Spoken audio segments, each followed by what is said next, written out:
My name is Andrew Tugwell. I'm a welding teacher here at Pasadena Memorial High School, and today is kind of a landmark occasion.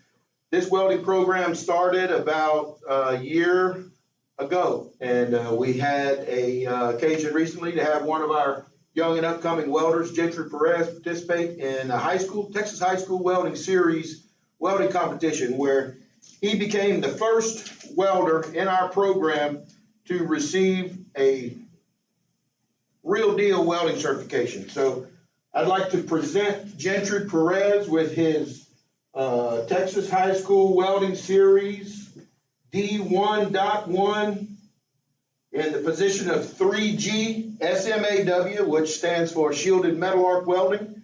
And Gentry was one of many welders who participated in this welding competition, and the certifications that were presented were very few. So congratulations, Gentry, and being our program's very first certified welder. Thank you.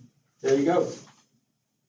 In addition to that, I've also got some really cool bling, two stickers. One that says Texas High School Welding Series, and the other one that shows what his certification is in. These go on his welding helmet.